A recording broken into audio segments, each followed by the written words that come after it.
'Twas a mining town called Golden Gulch, while the West was yet untamed.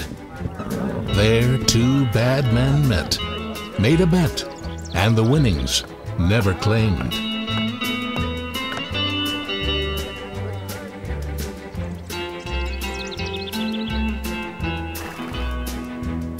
The boys had ridden into town one payday afternoon to line the bar at the Lucky Star, which was Dandy Rand's saloon.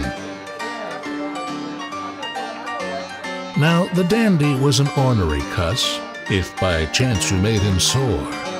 His only law was the lightning draw of the heavy guns he wore. On his watch chain hung a dozen bells of the finest silver spun, each tiny bell for a man that fell when the dandy drew his gun. They seemed to jingle merrily to a tune that brought him luck, but they rang the bell for the man that fell when the dandy rang them up.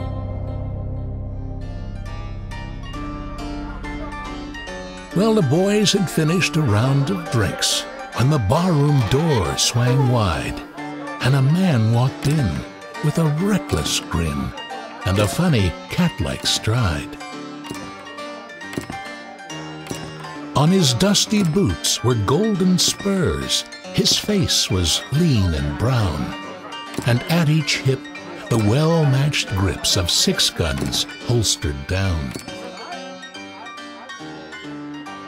I've come to waste some shells on a man they say whose draw is quick with a chain of silver bells. A dozen bells for a dozen men buried somewhere on the plain.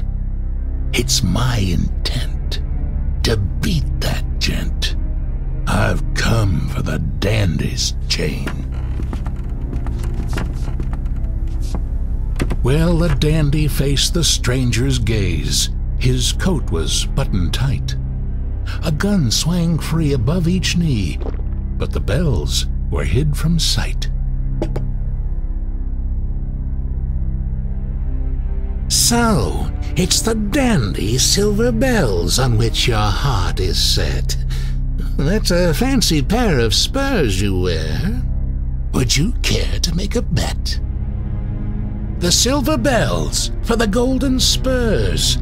I'll warn you from the start, you'll lose that bet, and all you'll get is a bullet through the heart. If the dandy tries, they'll find him dead, with a chunk of lead placed neat between the eyes.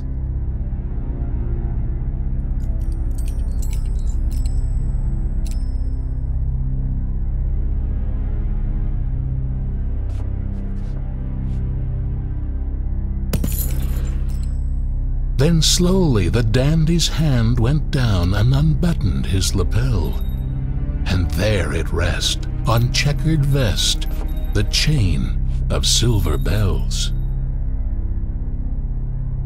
The stranger watched with narrowed eyes. The time had passed for talk. He hadn't drawed, but his hands were clawed like the feet of a diving hawk.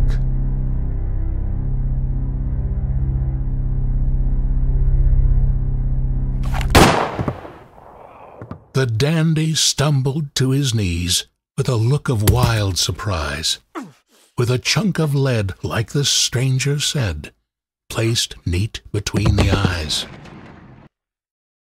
The stranger stood at the end of the bar, apparently unhurt, except for a spot of red that slowly spread beneath the left pocket of his shirt.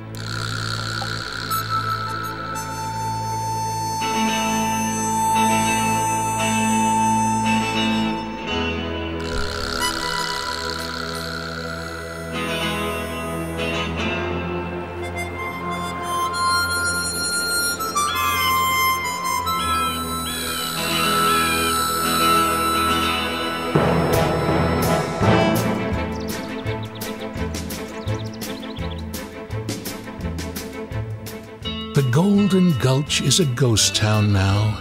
Its mining days are done. There are coyote tracks in the tumbled shacks, bleached white by the desert sun.